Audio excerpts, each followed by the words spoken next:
할렐루야. 긴 연휴 잘 보내셨습니까? 정말 오랜만에 뵙는 것 같아서 굉장히 설레는 마음으로 이 자리에 섰습니다. 우리 좌우를 보면서 같이 함께 이렇게 인사합시다. 오랜만입니다. 다시 한번 인사할까요? 당신을 보니 마음이 설렙니다.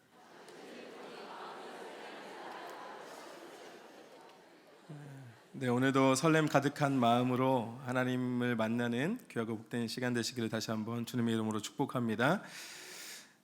참 명절 풍경이 많이 달라진 요즘 제가 좀 저에게도 좀 특별하고 기억에 남는 추석이 있습니다. 기억을 더듬어 보니 때는 바야흐로 한 2003년 추석이었던 것 같습니다. 2003년 9월 저는 진해에서 7주간의 기초군사훈련을 마치고 후반기 교육을 받으며 군에서 첫 추석을 보냈습니다. 군에서도 모처럼 맞는 추석 연휴에 병사들을 위해 아주 특별한 시간들을 마련해 주었습니다. 특별히 9월 생일자들을 모아서 생일 파티를 해주었는데 생일 당사자 중에 한 명이었기 때문에 그날은 굉장히 특별한 시간이었습니다. 그렇게 아주 좋은 기억으로 끝날 것 같았던 2003년 9월의 추석. 그러나 그날 새벽은 기억하고 싶지 않은 악몽 같은 날이기도 했습니다. 우리나라 역대급 태풍 순위 2위에 링크되어 있는 태풍 매미가 한반도, 그것도 마창진에 상륙을 했습니다. 마창진 들어보셨나요? 마산 창원 진해를 줄여서 마창진이라고 부릅니다. 제가 만든 말은 아니고 실제로 경상도에 가면 마산 창원 진해를 통틀어서 그냥 마창진이라고 부릅니다. 태풍 매미는 수많은 인명 피해와 재산 피해를 냈습니다. 당시 마창진의 이 인명 피해가 그리고 재산 피해가 컸던 이유는 만주의 해일까지 겹쳐서 이 피해가 컸던 것으로 그렇게 보고가 됐습니다. 그리고 제가 머물고 있던 훈련소 바로 앞이 진해 앞바다였기 때문에 저희 훈련소도 물에 잠겨서 새벽에 전쟁터를 방불케 하는 그런 혼란 속에서 아주 긴급하게 대피해야만 했습니다. 저는 2003년 그 9월 그 매미의 그 현장을 목격하면서 이것이 자연이 가져다주는 우리가 인간이 극복할 수 없는 자연의 무서움이구나. 태풍의 위력을 아주 몸으로 직접 경험한 그런 잊을 수 없는 날입니다. 그 중에서도 제 가장 기억에 남는 한 장면이 있는데요. 병사 앞에 한 네 아름들이 이상이 되는 그런 나무가 아주 강한 바람에 부러지는 장면이었습니다. 그리고 시간이 지나 제가 한 병장쯤 나무를 옮겨 심는 그 분뜨는 작업을 하면서 보통 나무의 뿌리는 나무 지름이 한 3배, 4배 정도의 뿌리를 내린다는 사실을 알게 되었습니다. 그래서 나무의 뿌리가 깊고 또 뿌리를 아주 넓게 내리면 나무는 부러질지언정 쓰러지지 않는다는 사실을 그때 깨닫게 되었습니다. 사랑하는 여러분, 우리의 믿음도 마찬가지입니다. 우리의 인생에는 수없이 많은 풍파가 불어닥칩니다. 그래서 우리의 믿음의 뿌리가 단단히 내려있지 않으면은 우리는 인생에 불어닥치는 그리고 차지하는 수없이 많은 어려움과 문제 앞에 흔들리다 못해 끝내는 쓰러지게 된다는 것입니다.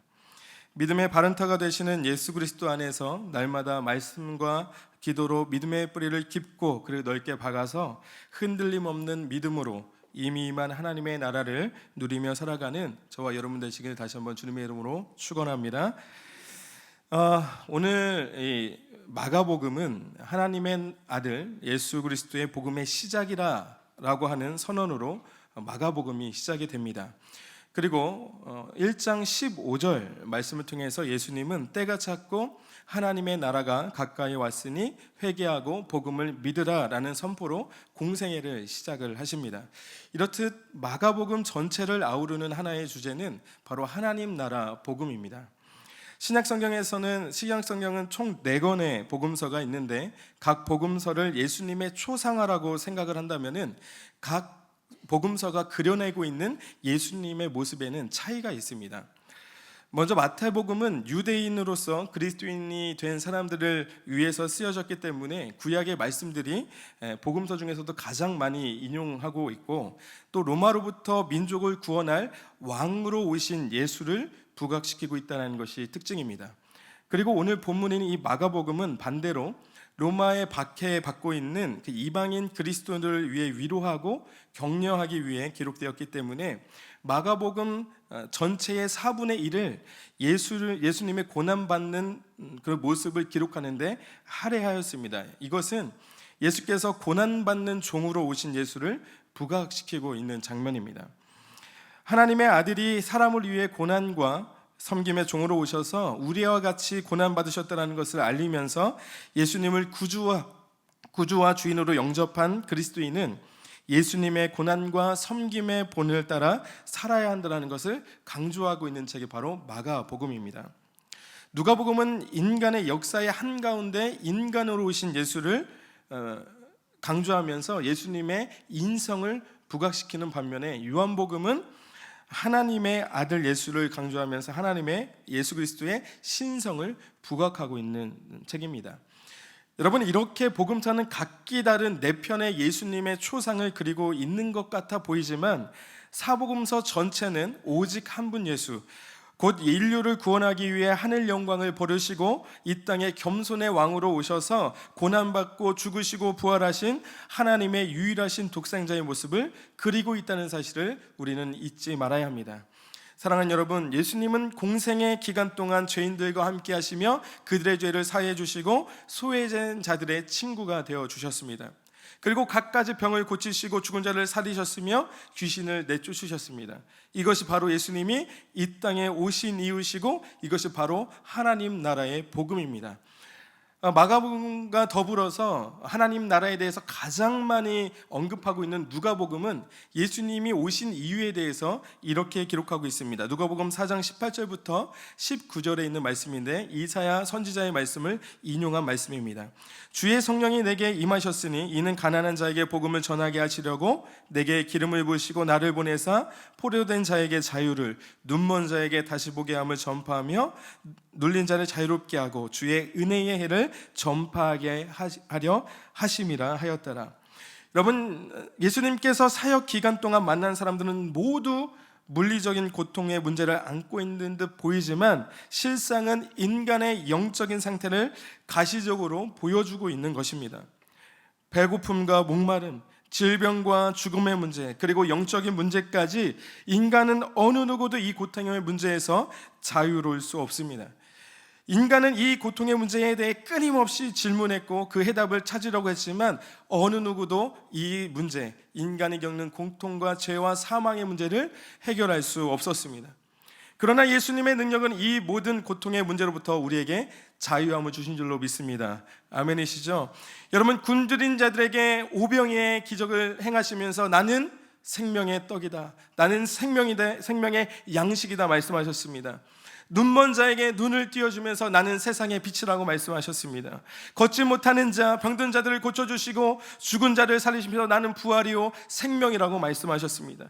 귀신 들린 자들에게는 귀신을 내쫓는 능력을 행해 주셨습니다.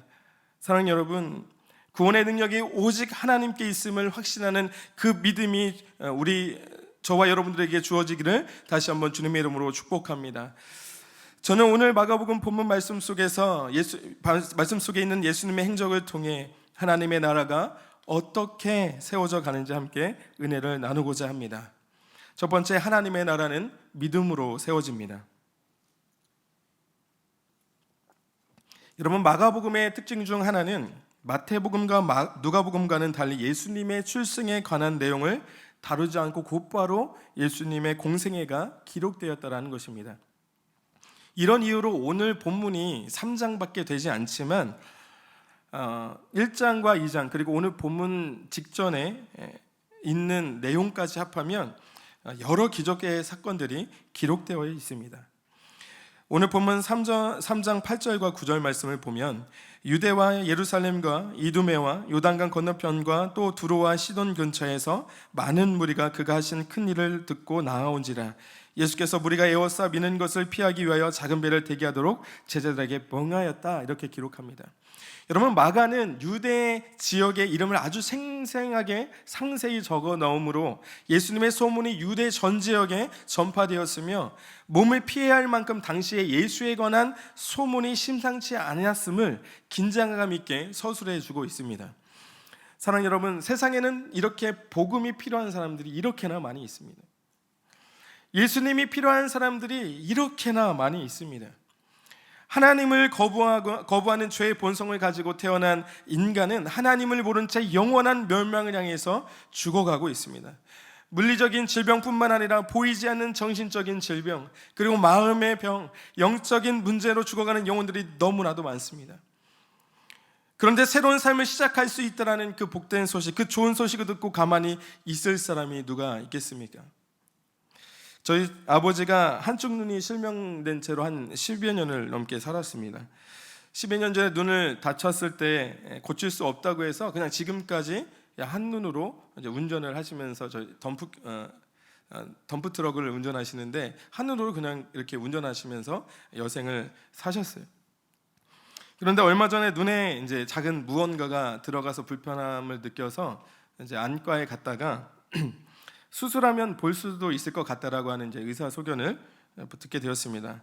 그리고 이제 얼마 전에 여의도 성모병원에 오셔서 정밀 검사를 받고 수술하면 볼 수 있다는 아주 희망적인 의사 소견을 듣고 수술을 하셨는데 지금은 저보다 좋은 시력을 가지고 살고 계십니다. 네. 여러분, 이 기쁜 소식을 듣고 저희 집이 아산인데요. 이 기쁜 소식을 듣고 아산과 서울을 오고 가는 그 수고를 마다할 사람이 누가 있겠습니까? 나생만 해도 완전히 깨끗한 세상을 볼 수 있다고 하는데 잃었던 눈을 얻을 수 있다는 소망이 생겼는데 우리가 어떤 수고를 마다하겠습니까? 병을 고칠 수 있다는 가능성의 소식, 그것만 들어도 요즘 이제 중입자 그 치료가 아주 매스컴에서 많이 회자가 되고 있는데요. 이제 암치료를 정복한 것만 같은 그런 소식이 들려오는데도 이렇게 기쁜데 하물며 완전히 새로운 존재가 될 수 있다라고 하는 그 가능성의 소식은 우리를 얼마나 기쁘게 하겠습니까? 이 복된 소식이, 이 생명의 소식이 교회 안에 있음에도 불구하고 사람들이 오히려 교회를 떠나가고 있습니다. 오히려 예수 그리스도를 떠나가고 있습니다. 오히려 교회를 떠나가고 있다면 교회 안에 복음이 없고 생명이 없다는 반증 아니겠습니까? 사랑하는 여러분, 이 복음이 우리로부터 그리고 우리 교회로부터 제대로 전파된다면은 영적인 배고픔과 갈증으로 병들어가던 자들이 악한 영에 사로잡혀 두려움과 불안 가운데 절망적인 인생을 살아가는 많은 사람들이 오늘 본문의 사람들처럼 예수님께로 몰려들게 될 줄로 믿습니다. 그렇게 하나님께 귀하게 쓰임받는 저와 여러분들 다 되시기를 주님의 이름으로 축복합니다. 마가복음 3장 20절 한번 보겠습니다. 320절에 보면 집에 들어가시니 무리가 다시 모임으로 식사할 겨를도 없는지라. 집에 앉아서 밥 먹을 시간도 없이 사람들이 몰려옵니다. 예수님을 만나기 위해, 병을 고치기 위해, 살기 위해 예수님께 나아오는 거예요. 그런데 다음 장면에서 이해할 수 없는 기록이 있습니다. 21절입니다. 예수의 친족들이 듣고 그를 붙들러 나오니 이는 그가 미쳤다 하밀라라. 수많은 사람들은 소문을 듣고 새로운 삶에 대한 소망을 가지고 예수님을 만나러 몰려들고 있는데 정작 예수님의 가족이라고 하는 사람들은 예수님이 미쳤다는 소식을 듣고 예수님을 데려가기 위해 찾아왔다라는 겁니다. 내용은 이렇습니다. 바로 이어서 22절입니다. 예루살렘에서 내려온 서기관들, 율법 학자들입니다. 서기관들은 그가 바알세불에 집혔다 하며 또 귀신의 왕을 힘입어 귀신을 쫓아낸다 하니, 예수의 귀신을 내쫓는 능력은 바알세불이나 귀신의 두목 곧 사탄의 힘을 빌려서 귀신을 내쫓는 것이라고 하는 주장이었습니다. 이 주장에 예수님은 나라와 집이라고 하는 비유로 논증을 하시게 됩니다. 이런 내용입니다. 나라와 가정 안에서도 갈라져서 싸우면 버티지 못하고 무너지는데 사탄의 명분도 없이 스스로 반란을 일으켜 자신의 나라를 무너뜨리는 그런 멍청한 존재들이 어디 있느냐라는 반문이에요. 우리는 일제강점에서 해방되었지만은 하나가 되지 못하고 한 민족이 싸워 나라가 둘로 쪼개지는 가슴 아픈 역사의 경험을 가지고 있습니다. 이것을 오늘날 우리에게 적용해 보면 이런 내용이 됩니다. 교회 안에서 하나되라고, 한몸되라고 불러놓은 이 교회 안에서 갈라져 싸우면 하나님의 나라가 무너지는데 편을 가르고 이간하며 하나님의 나라를 무너뜨리는 그런 멍청한 존재들이 어디 있느냐. 사랑하는 여러분, 우리가 주목해야 되는 단어가 여기 하나 있습니다. 오늘 여기 사용된 미쳤다라고 하는 이 헬라어 엑시스테미는 예수님이 이후에 24절부터 26절의 비유에서 3번이나 언급하신 서다라고 하는 헬라어 히스테미의 어근을 두고 있습니다. 따라서 미쳤다라는 말의 원적 의미는 제대로 서 있지 못하는 상태, 휘청거리거나 넘어져 있는 그 상태를 의미합니다. 사랑하는 여러분, 여러분의 믿음은 엑시스템이 미쳐 있습니까? 넘어져 있습니까? 휘청거리고 있습니까? 쓰러져 있습니까? 아니면 히스템이 믿음 안에 굳건하게 서 있습니까? 오늘 여기 모인 우리 성도님들 한 분 한 분이 한 분도 빠짐없이 믿음 안에서 믿음으로 히스템이 굳게 서 있을 수 있는 여러분 되시기를 주님의 이름으로 축원합니다. 27절부터 29절 말씀입니다. 사람이 먼저 강한 자를 결박하지 않고는 그 강한 자의 집에 들어가 세간을 강탈하지 못하리니 결박한 후에야 그 집을 강탈하리라. 내가 진실로 너희에게 이르노니 사람의 모든 죄와 모든 모독하는 일은 사하심을 얻되 누구든지 성령을 모독하는 자는 영원히 사하심을 얻지 못하고 영원한 죄가 되느니라. 27절에 사람은 예수님을, 그리고 강한 자는 사탄을 상징합니다. 사탄의 집에 들어가려면 사탄을 결박하지 않고는 들어갈 수 없다는 말이에요. 귀신 들린 사람에게서 귀신을 내쫓지 않고는 그 사람이 예수님을 마음의 주인으로 영접할 수 없다, 이 말입니다. 사탄이 세운 나라를 무너뜨리지 않으면 결코 하나님의 나라를 세울 수 없다는 거예요. 이것과 성령을 모독하는 일이 어떤 연관성이 있습니까? 오늘 29절 말씀 다시 보겠습니다. 누구든지 성령을 모독하는 자는 영원히 사하심을 얻지 못하고 영원한 죄가 되느니라. 성령을 모독하는 죄, 성령님 나빠요, 성령님 미워요, 단순히 그냥 입으로 짓는 이런 모독죄를 이야기하는 것이 아닙니다. 성령이 하시는 일을 방해하는 죄를 말합니다. 성령은 누구십니까? 성령은 예수님이 누구인지를 알려주시는 분입니다. 성령님은 우리를 예수님께로 인도하시는 분입니다. 성령님은 우리를 영원한 생명으로 인도하시는 분이십니다. 성령님은 우리를 예수를 주라 시인할 수 있게 하시는 분입니다. 따라서 예수님을 거부하고 예수님을 믿지 못하게 하는 것, 그것이 성령을 모독하는 죄입니다. 다른 건 다 용서 못하도 이 일은 절대 용서받지 못하는 일인데 바로 이 일이 사탄의 일이라는 겁니다. 사랑하는 여러분, 죄와 사망으로 세운 이 사탄의 나라를 무너뜨리지 않으면 하나님의 나라는 절대로 이 땅 가운데 세워질 수 없습니다. 그래서 예수님께서 이 사탄의 일, 즉 죄와 사망의 권세를 멸하시려고 죽으시고 부활하셔서 인간의 모든 죄와 고통의 문제를 해결하신 유일한 구원자이시며 아버지께로 갈 수 있는 유일한 길이라고 믿는 이 믿음이, 이 믿음의 히스테미가 하나님의 나라를 굳게 세우는 줄로 믿습니다. 이 굳건한 믿음 안에서 하나님의 나라를 누리며 전파하며 든든하게 세워가는 그런 복된 인생 되시기를 다시 한번 주님의 이름으로 축원합니다. 그리고 두 번째, 하나님의 나라는 말씀으로 세워집니다. 31절부터 32절입니다.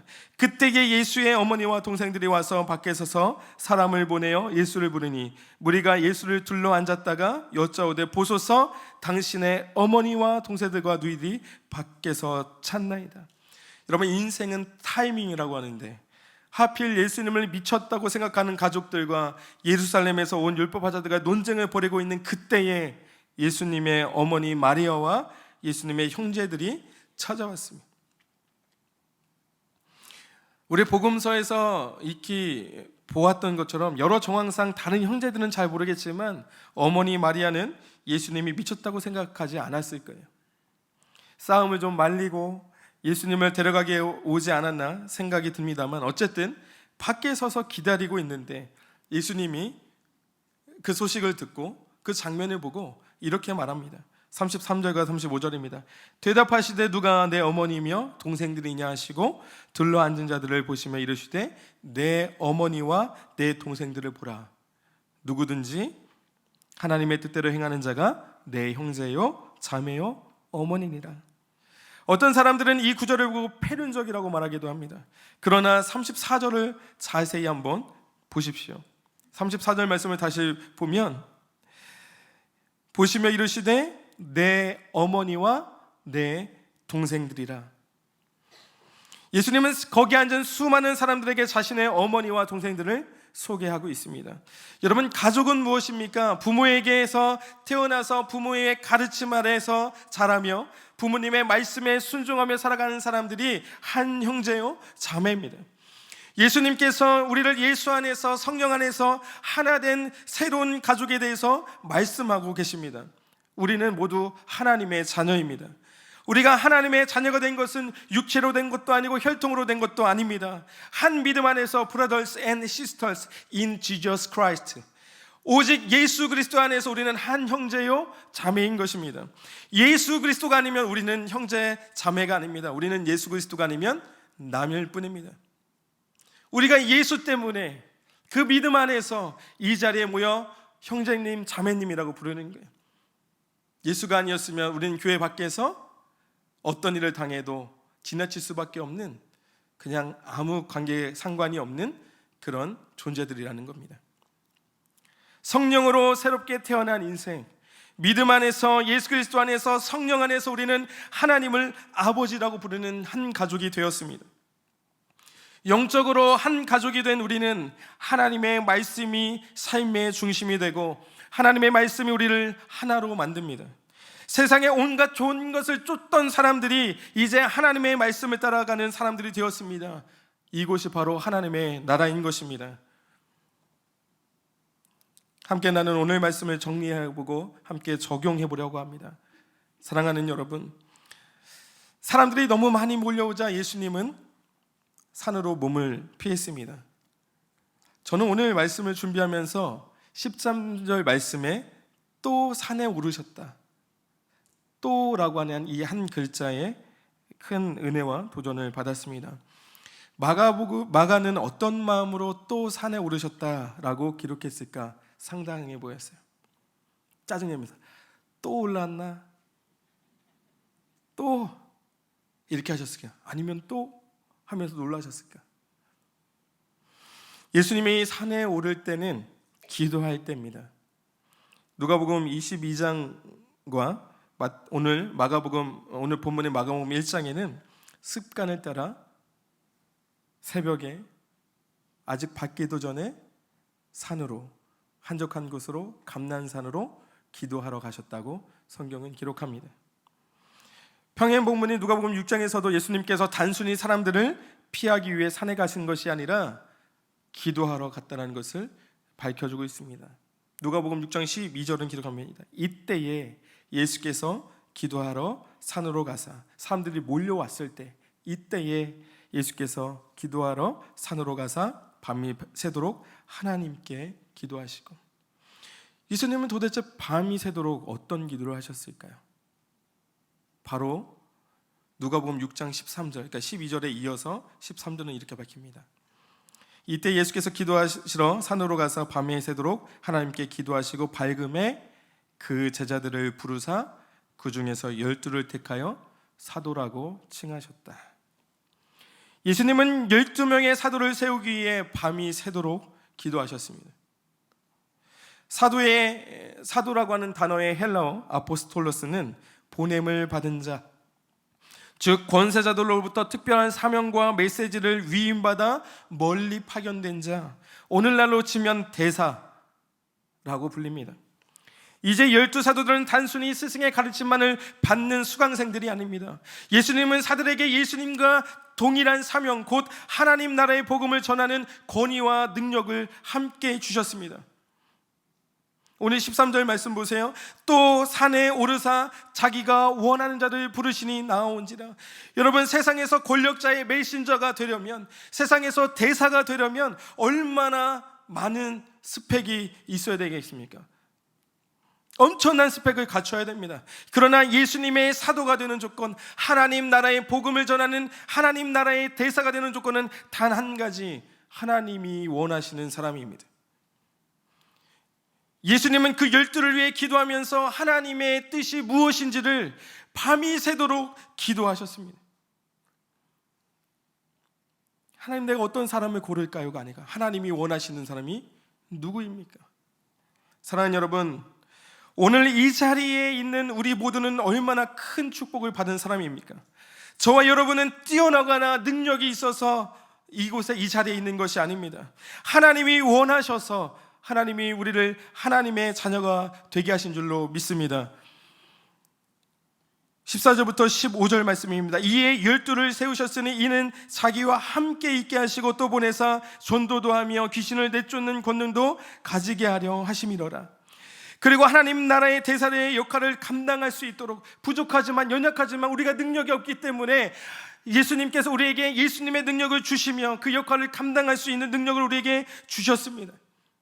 이제 우리는 예수님께서 감당하셨던 하나님 나라의 복음, 가난한 자에게 복음을 전하고 포른 자에게 자유를, 눈먼 자에게 다시 보게 함을 전파하며 눌린 자에게 자유롭게 하는 주의 은혜의 해를 전파하는 사명이 우리에게 주어졌습니다. 우리가 잘나서 우리가 능력이 있어서 우리를 이 자리에 세우신 것이 아닙니다. 우리가 부족하기에 우리를 부르셔서 하나님이 원하셔서 우리에게 그 부르심의 사명을 감당할 수 있도록 능력을 주신 줄로 믿습니다. 이제 우리에게 무서울 것이 무엇이 있습니까?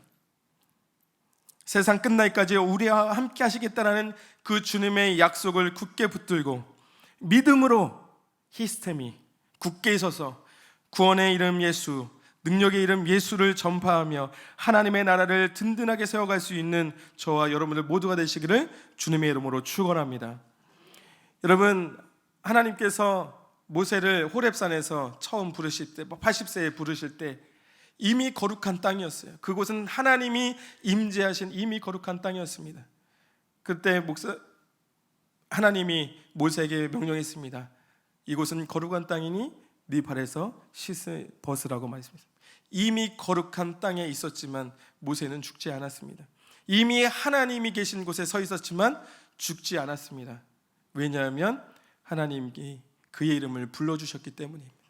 거룩한 하나님이 모세야 모세야 부르셨기 때문에 죽지 않았습니다.